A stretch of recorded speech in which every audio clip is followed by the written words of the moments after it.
Hiruk-pikuk di Keraton Demak masih terus berlangsung.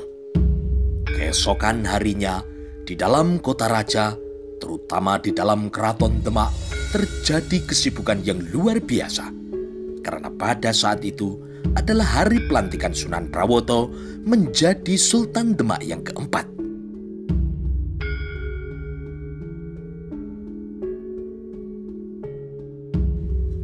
Sasono Sewoko kini telah penuh oleh para undangan beserta dengan para kerabat keraton, para Nayoko Projo Kasultanan Demak, para tumenggung, Poro Panji dan Ronggo, dan para prajurit juga telah berjaga mengamankan lingkungan keraton. Ketika kemudian terlihat Sunan Prawoto telah berjalan keluar dari ruangan dalam keraton, diapit oleh tumenggung Gajah Birowo dan juga tumenggung Gagak Anabrang, maka dimulailah acara pelantikan Sultan Demak yang baru. Semua para sesepuh Keraton Demak keturunan langsung dari Raden Patah, Sultan Demak yang pertama, sudah meninggal dunia semuanya. Maka yang maju ke depan adalah salah seorang dari Wali Songo. Ada beberapa orang yang pernah disebut sebagai Wali Songo yang datang di Sasono Sewokon Demak kala itu. Di antaranya Sunan Gunung Jati, Sunan Kalijogo, Sunan Kudus, dan Sunan Muria. Meskipun saat itu peran Wali Songo sudah tidak seperti pada zaman awal berdirinya Kesultanan Demak Bintoro, tetapi para wali adalah sosok ulama yang sangat dihormati di seluruh Kesultanan Demak. Wisuda pengangkatan Sultan yang dijabat oleh Pangeran Aryo atau Sunan Prawoto telah berlangsung singkat, dan pada saat ini Sunan Prawoto telah dikukuhkan menjadi Sultan keempat Kesultanan Demak Bintoro. Dengan segala kekurangannya, Sultan Demak yang baru berharap semua Nayoko Projo Demak dapat membantunya menjaga dan menegakkan tetap berdirinya Kesultanan Demak. Demikianlah matahari terus beredar tak kenal lelah. Hari telah berganti dengan hari yang baru. Tidak terasa, 12 Condro kini telah berlalu. 1 Warso, Demak telah mempunyai sultan yang baru, pengganti dari Sultan Trenggono. Di bawah kepemimpinan Sunan Prawoto, keadaan di beberapa daerah yang termasuk di dalam Kesultanan Demak banyak yang mengalami kemunduran, terutama daerah-daerah yang jaraknya jauh dari pusat pemerintahan Kesultanan Demak. Meskipun tidak berani berterus terang, beberapa adipati di Parangwetan kini telah melepaskan diri dari kekuasaan Demak. Mereka sama sekali tidak mau datang pada Pisawanan Agung Kesultanan Demak. Di beberapa daerah memang mengalami kemunduran yang menyedihkan, tetapi tidak untuk Kadipaten Jipang dan Kadipaten Pajang. Kadipaten Jipang di bawah pimpinan Adipati Aryo Penangsang, seorang adipati yang masih muda, pemberani dan tidak mengenal takut, kini telah mengalami beberapa kemajuan yang pesat. Kekuatan prajuritnya betul-betul mengagumkan. Prajurit Jipang kini bertambah menjadi lebih dari 1.000 orang di bawah pimpinan seorang kelahiran Jipang yang terpercaya, yaitu Rangkut, bersama dengan seorang pemuda pemberani, yaitu Andarpati, yang merupakan satu-satunya murid dari Ki Patih Mataun. Andarpati yang saat ini telah tinggal di dalam kepatian, semakin tinggi kemampuan ilmu kanuragannya. Setiap hari dia dilatih olah kanuragan oleh Ki Patih Mataun yang telah berusia lanjut. Beberapa prajurit Soreng yang berasal dari lereng Gunung Lawu, murid dari Panembahan Sekar Jagad, yang merupakan kakak seperguruan dari Ki Patih Mataun, juga telah melebur dalam kekuatan prajurit Jipang. Kemajuan yang pesat dari Kadipaten Jipang Panolan kini diimbangi oleh kadipaten yang berada di sebelah barat dayanya, yaitu Kadipaten Pajang. Di bawah kepemimpinan Adipati Hadiwijoyo, Kadipaten Pajang mengalami kemajuan yang pesat pula, tidak kalah oleh kemajuan dari Kadipaten Jipang. Penduduk Kadipaten Pajang kini juga bertambah banyak, beberapa hutan kini juga telah dibuka menjadi beberapa buah desa. Jumlah prajurit Kadipaten Pajang pun juga tidak kalah oleh Kadipaten Jipang. Sedangkan kemampuan tempur para prajuritnya juga menjadi bertambah tinggi karena tiap hari dilatih oleh para Nayaka Praja Kadipaten Pajang. Setiap hari, Ki Pemanahan dan Ki Penjawi melatih ilmu kanuragan kepada semua prajurit Pajang, dibantu oleh Wenangwulan, Ngabei Wilomarto maupun Ngabei Wuragil. Belasan orang prajurit yang mempunyai beberapa kelebihan kini telah diangkat menjadi lurah prajurit, termasuk Lurah Damar, Lurah Prayogo, dan juga Lurah Prayuda. Kemampuan ilmu kanuragan anak angkat dari Adipati Pajang, yaitu Mas Ngabei Sutowijoyo atau yang sering disebut juga Mas Ngabei Loreng Pasan, juga bertambah tinggi karena ia setiap hari dilatih oleh romonya sendiri, Ki Pemanahan, maupun romo angkatnya, yaitu Adipati Hadiwijoyo. Kemampuan berkudanya juga kini bertambah baik. Kemampuan menggerakkan senjata tombak juga bertambah cepat, dan kedua tangannya kini mampu memutar tombaknya seperti baling-baling dalam menyerang lawannya.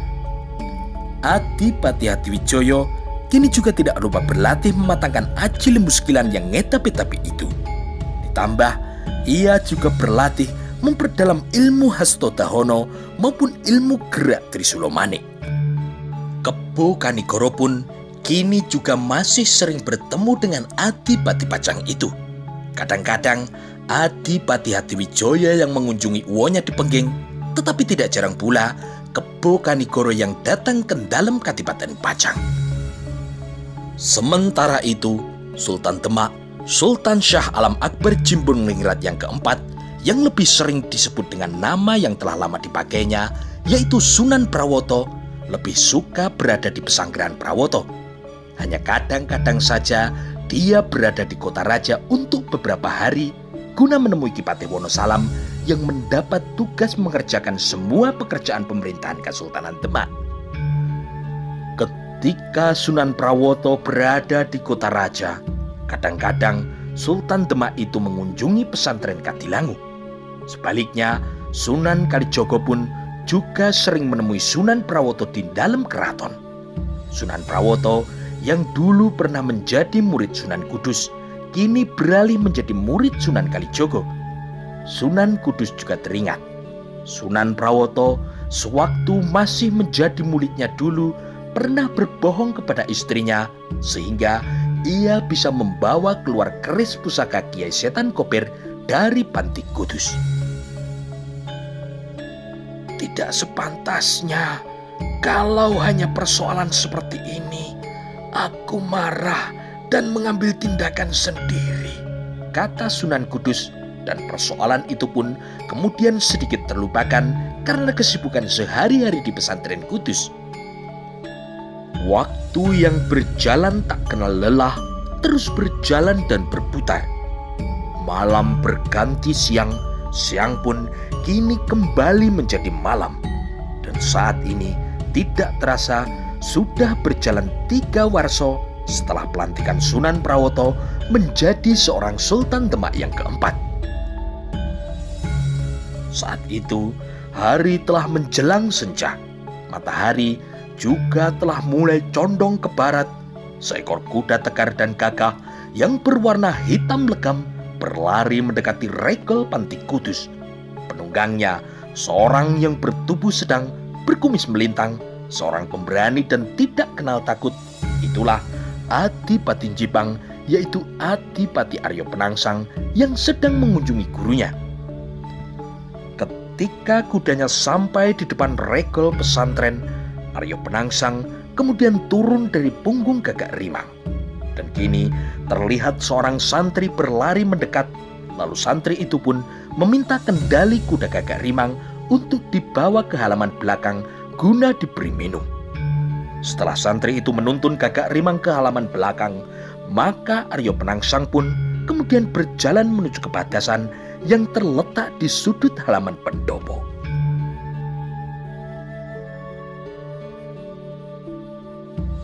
Sunan Kudus pun kemudian turun ke halaman menyambut kedatangan kemenakan sekaligus murid terkasihnya, yaitu Adipati Jipang.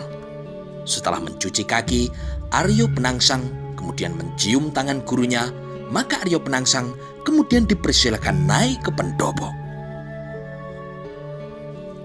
"Silakan duduk, Nger Penangsang. Bagaimana kabarmu? Apakah kau selamat, Nger?" "Terima kasih, Bopo Sunan.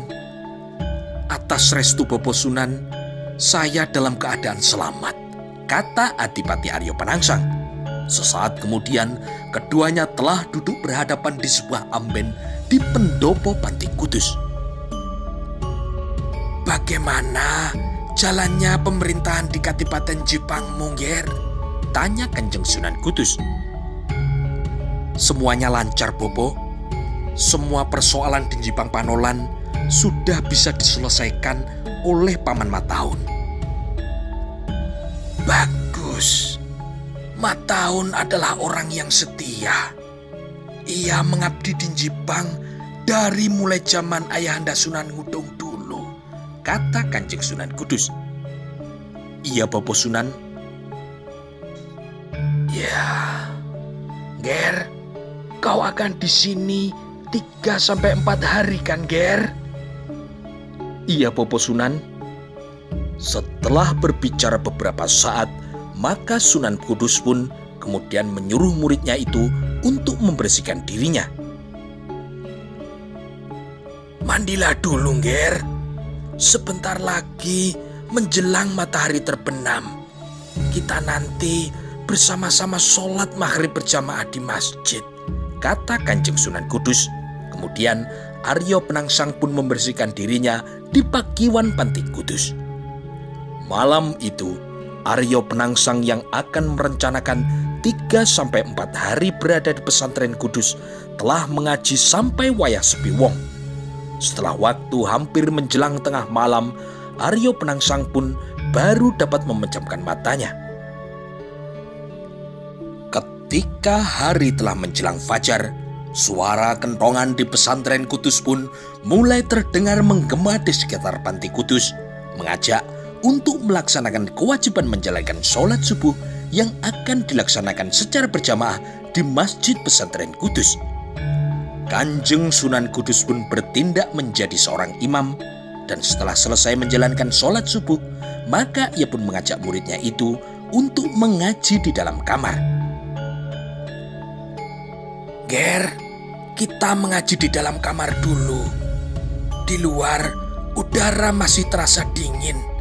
Setelah itu, kita berjalan-jalan sedikit untuk melemaskan kaki kita sebentar di sekitar pesantren," kata Kanjeng Sunan Kudus. "Baik, Bopo Sunan," kata Aryo Penangsang. Keduanya kemudian berjalan menuju kamar yang terletak di ruang dalam. Lalu di ruang itu, Aryo Penangsang pun mengaji dibimbing oleh paman sekaligus gurunya, yaitu Kanjeng Sunan Kudus. Beberapa saat kemudian, Sunan Kudus pun berkata kepada Aryo Penangsang, "Kau tunggu dulu di sini sebentar, Ger. Aku akan ke Pakiwan sebentar." Setelah itu, Sunan Kudus pun keluar dari kamar menuju ke Pakiwan. Maka Aryo Penangsang kemudian berdiri, lalu ia pun berjalan melihat-lihat isi kamar, dan dilihatnya ada beberapa kitab yang terletak di rak di sudut kamar. Ada beberapa buku yang telah dilihat dan dibacanya, dan ketika ia membaca sebuah buku, di dalamnya ada sebuah tulisan tentang hari kematian dari Pangeran Suryawiyoto. Hanya tulisan mengenai hari dan tanggal meninggalnya Pangeran Suryawiyoto. Tidak ada tulisan yang lain, kata Aryo Penangsang berdesis. "Suryawiyoto adalah romoku. Tetapi kenapa orang-orang menyebutnya Pangeran Sekar Seto ing Lepen?" Buku itu pun lalu ditutup dan diletaknya kembali di atas rak di sudut kamar. Kemudian Adipati Aryo Penangsang duduk kembali di tempatnya semula, Dan tidak lama kemudian, Kanjeng Sunan Kudus pun telah datang dari Pakiwan. Lalu ia berkata kepada muridnya itu, "Ger, temani aku berjalan-jalan sebentar di sekitar pesantren ini." "Baik, Bopo Sunan," kata Aryo Penangsang. Lalu ia pun bangkit berdiri dan berjalan menuju ke halaman bersama dengan Kanjeng Sunan Kudus. Berdua, mereka pun kini berjalan-jalan di sekitar pesantren, masuk ke dalam embun, menyeberangi sungai kecil, melihat dari kejauhan Gunung Muria yang tegak berdiri di sebelah utara. Beberapa saat kemudian, mereka berdua telah berada kembali di halaman belakang pesantren Kudus. Lalu mereka pun kemudian duduk berdua di atas sebuah lincak bambu yang terletak di bawah sebuah pohon mangga. Di atas lincak bambu, mereka berdua berbicara tentang kemajuan pesantren, tentang murid-murid yang berasal dari daerah yang jauh, tentang kitab-kitab agama, dan tentang beberapa persoalan yang terjadi di seputar Panti Kudus. Tidak lama kemudian, pembicaraan mereka berdua semakin melebar. Keduanya kini masih duduk di lincak bambu di halaman belakang, menikmati hangatnya sinar mentari pagi. Sesaat kemudian, Adipati Aryo Penangsang bertanya kepada Kanjeng Sunan Kudus, "Bopo Sunan, saya tadi membaca sebuah buku di kamar yang memuat tentang tanggal dan hari kematian Romo Pangeran Suryowiyoto." Dada Kanjeng Sunan Kudus berdesir mendengar pertanyaan dari Adipati Aryo Penangsang. "Ada apa, Ger? Tidak ada catatan apapun di buku itu. Aku hanya mencatat hari dan tanggal kematian Romomu. Apakah ada yang aneh?" kata Kanjeng Sunan Kudus. "Tidak ada yang aneh, Bopo Sunan. Sekarang saya jadi mengetahui tanggal dan hari meninggalnya Romo," kata Aryo Penangsang. Sunan Kudus pun kini berdebar-debar. Ia ingin mengakhiri pembicaraan dengan muridnya itu, tetapi Aryo Penangsang lalu meneruskan perkataannya. "Ternyata ketika Ayahanda Pangeran Sekar Seto Ing Lepen meninggal dunia, waktu itu saya masih sangat kecil. Jadi saya tidak bisa mengingat apapun tentang peristiwa meninggalnya Romo," kata Aryo Penangsang. Sunan Kudus tidak menjawab, tetapi denyut jantungnya kini menjadi semakin cepat. "Bopo Sunan, kenapa Ayahanda Pangeran Suryowiyoto disebut juga Pangeran Sekar Seto Ing Lepen?" tanya Aryo Penangsang.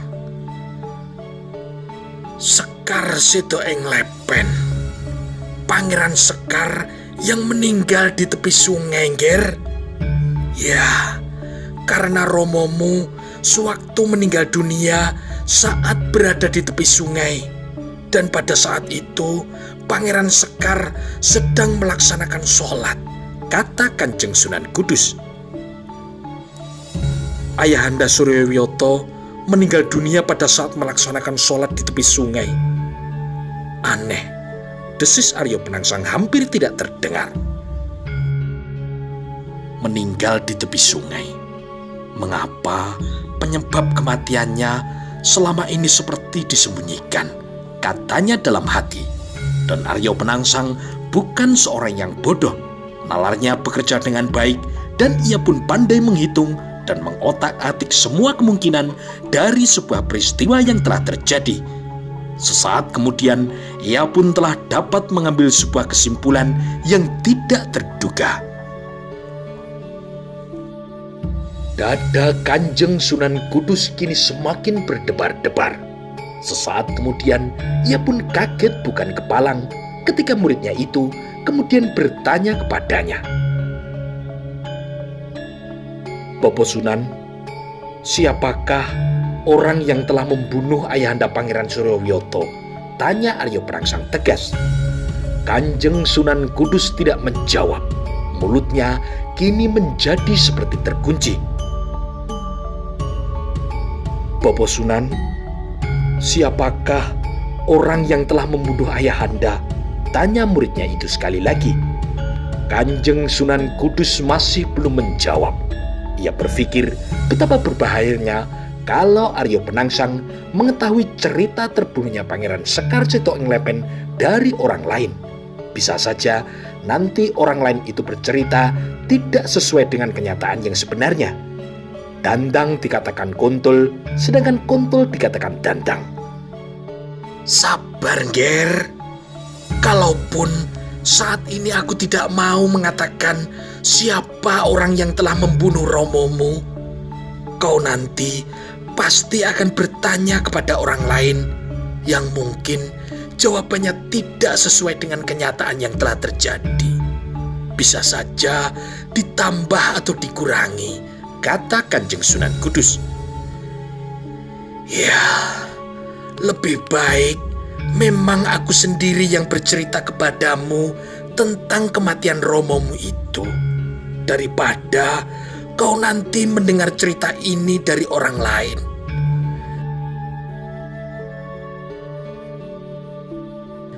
"Ger Penangsang, mungkin memang sudah saatnya kau mengetahui siapa pembunuh romomu sebenarnya," kata Kanjeng Sunan Kudus. "Iya, Bopo Sunan. Tetapi siapakah orang yang telah membunuh Romo?" tanya Aryo Penangsang menjadi tidak sabar. Sunan Kudus menghela nafas panjang. Ia merasa betapa sulitnya mengajar muridnya itu untuk bisa lebih bersabar. "Baiklah, Nger. Ketika romomu Pangeran Sekar sedang melaksanakan sholat di tepi sungai, dari belakang muncul seseorang yang membawa keris yang terhunus. Lalu keris itu pun ditusukkan ke punggung Pangeran Sekar sehingga Pangeran Sekar menjadi meninggal dunia," kata Kanjeng Sunan Kudus. "Siapakah orang yang membawa keris itu, Bopo Sunan?" tanya Aryo Penangsang dengan suara yang bergetar.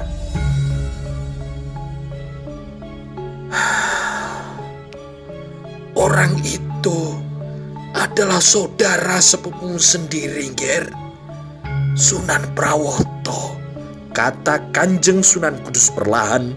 Tetapi Kanjeng Sunan Kudus terkejut ketika mendengar suara gemertak dari lincak bambu yang mereka duduki berdua.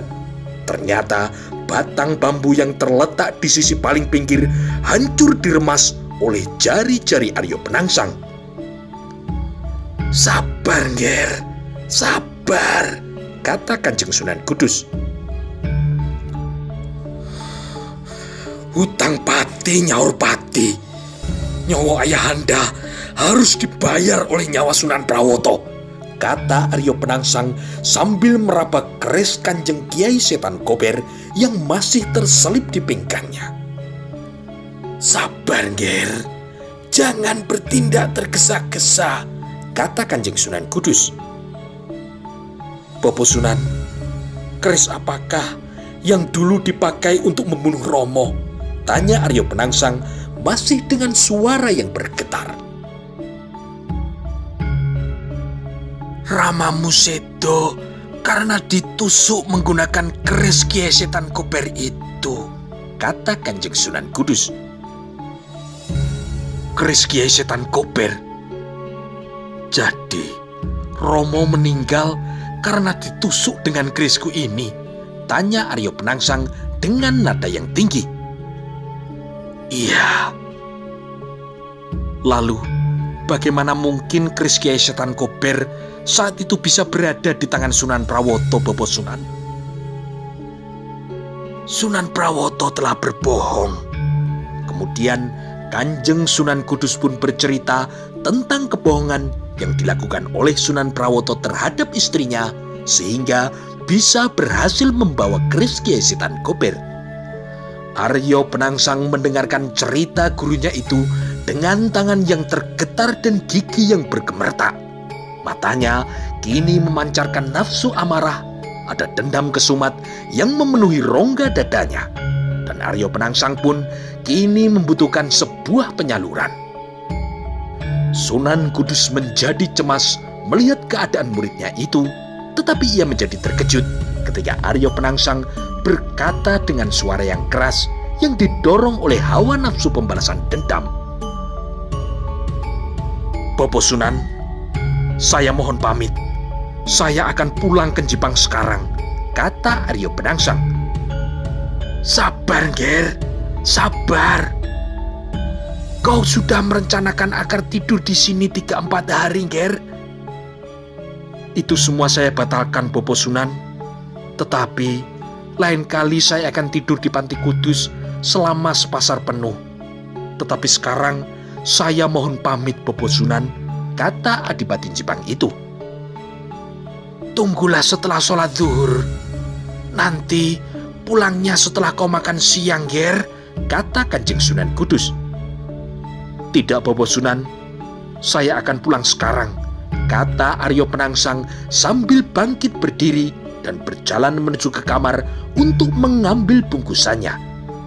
Kanjeng Sunan Kudus tidak bisa berbuat lain selain mengizinkan Aryo Penangsang untuk pulang ke Jepang sekarang, dan ia pun kemudian juga berdiri menyusul murid kesayangannya itu yang telah bersikeras untuk pulang kembali ke Jepang. Setelah mengambil bungkusannya, maka Adipati Jepang itu kemudian turun ke halaman menghampiri kudanya, yaitu Gagak Rimang. "Bopo Sunan, saya pamit pulang sekarang." "Ya, hati-hati di jalan, Ger," kata gurunya yang cemas melihat muridnya itu telah dipenuhi rasa dendam, rasa amarah yang dibalut dengan nafsu untuk membunuh. Aryo Penangsang kemudian menggeser keris Kiai Setan Kober yang dipakainya. Ia mengambil kerisnya yang berada di pinggang belakang, kemudian dipindah dan dipakainya di depan. Sesaat kemudian, Aryo Penangsang naik ke punggung kuda hitamnya, kuda jantan yang tegar, Gagak Rimang, lalu dijalankannya keluar dari halaman Panti Kudus. Gagak Rimang pun kemudian berlari meninggalkan Panti Kudus menuju ke dalam Kadipaten Jipang Panolan. Kemarahan yang membara di dalam dada disertai dengan dendam kesumat akibat kematian romonya yang telah dibunuh oleh Sunan Prawoto menyebabkan Aryo Penangsang mengambil sebuah keputusan penting, dan itu harus menjadi dendam yang tuntas. Romo meninggal karena ditusuk keris Kiai Setan Kober.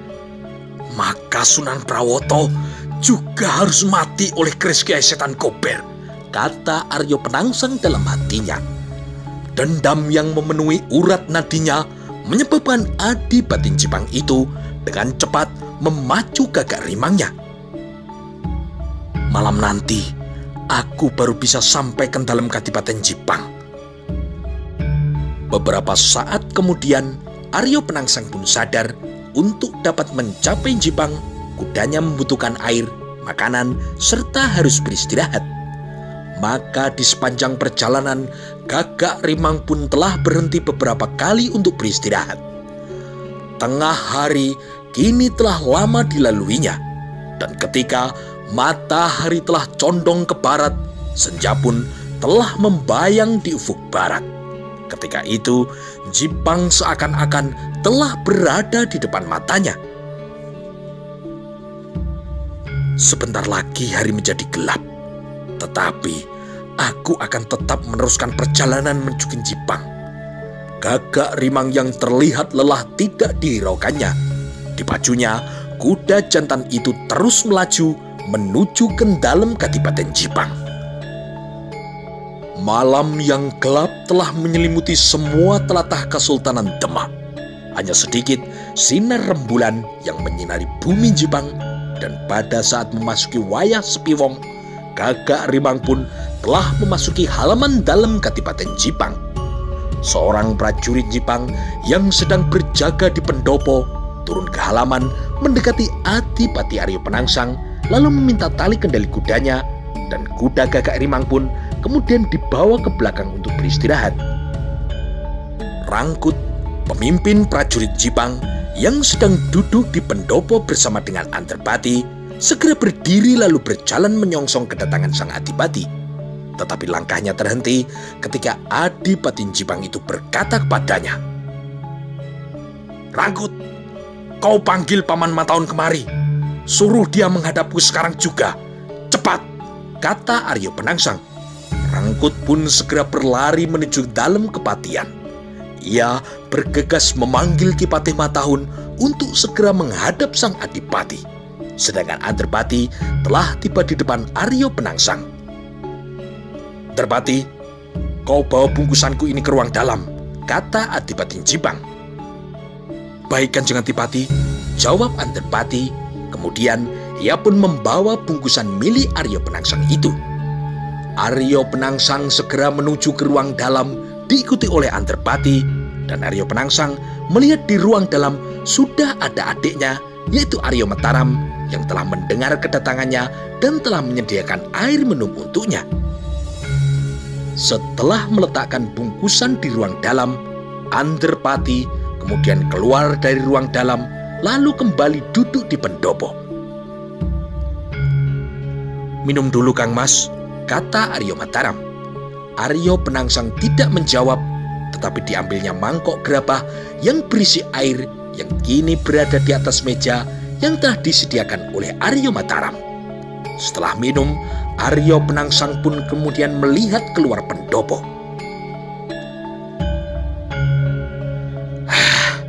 Rangkut memang pemalas. Jalannya seperti siput.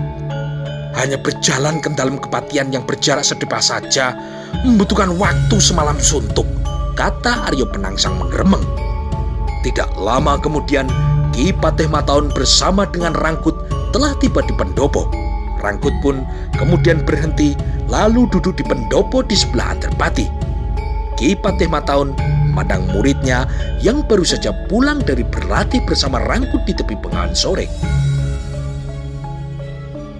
"Antarpati, kau akan ikut aku ke ruang dalam menemui Kanjeng Adipati?" tanya Ki Patih Mataun kepada murid tunggalnya, yaitu Antarpati. "Tidak Ki Patih, saya di sini saja bersama Ki Rangkut. Bajuku masih basah terkena keringat," jawab Antarpati.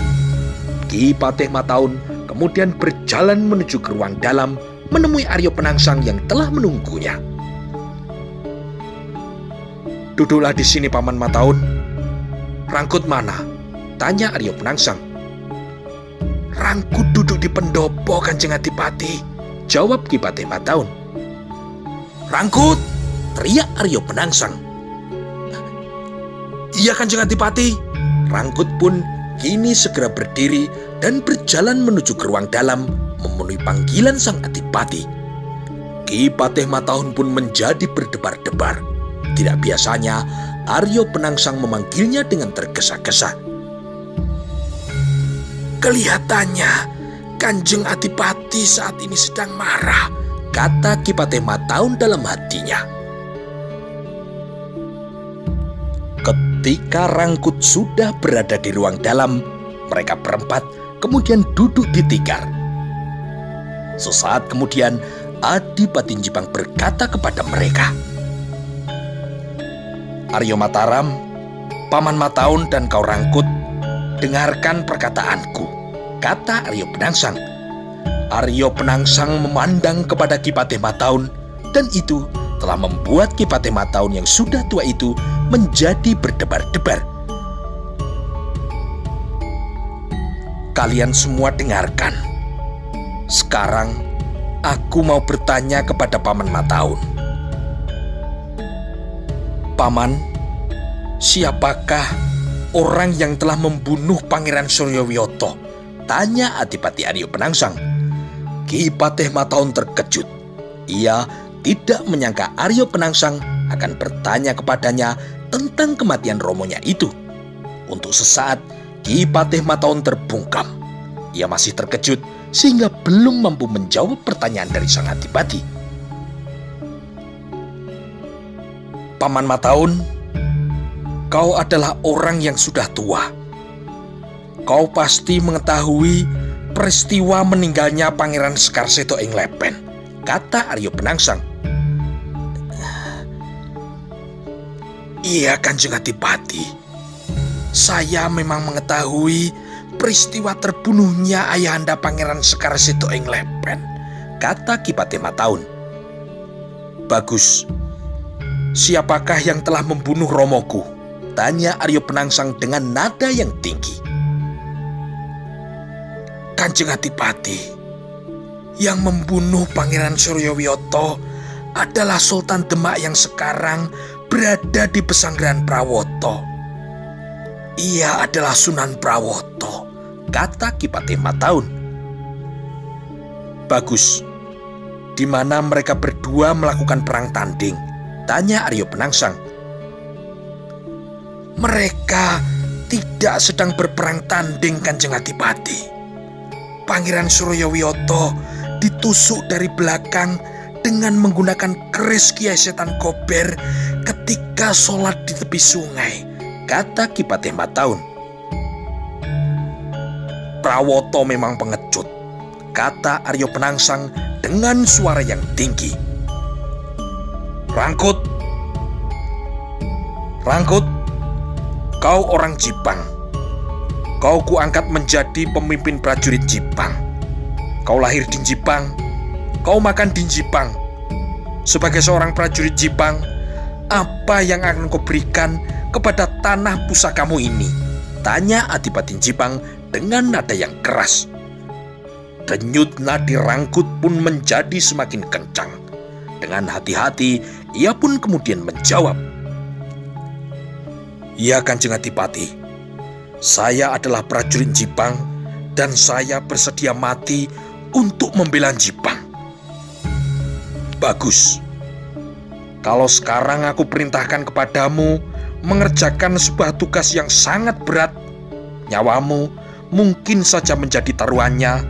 Apakah kau akan bersedia, Rangkut? Tanya Aryo Penangsang. Saya bersedia, Kanjeng Adipati, jawab Rangkut dengan tegas. Bagus, kata Aryo Penangsang. Rangkut hanya terdiam, ia masih menunggu perintah dari Adipati Jipang itu selanjutnya. Kau tahu, Rangkut, Ayahanda Pangeran Sekar Seto ing Lepen dibunuh secara pengecut oleh Sunan Prawoto dengan menggunakan keris Kiai Setan Kober, kata Aryo Penangsang. Iya, Kanjeng Adipati, kata Rangkut. Rangkut, kini telah tiba saatnya untuk membalas dendam. Kau bawa keris Kiai Setan Kober ini dan pergilah ke pesanggrahan Prawoto. Utang pati nyaur pati, tugasmu adalah membunuh Sunan Prawoto, kata Aryo Penangsang. Rangkut pun terkejut, tidak diduganya tugas berat yang diperintahkan oleh Adipati Jipang adalah membunuh Sultan Demak yang tinggal di pesanggrahan Prawoto.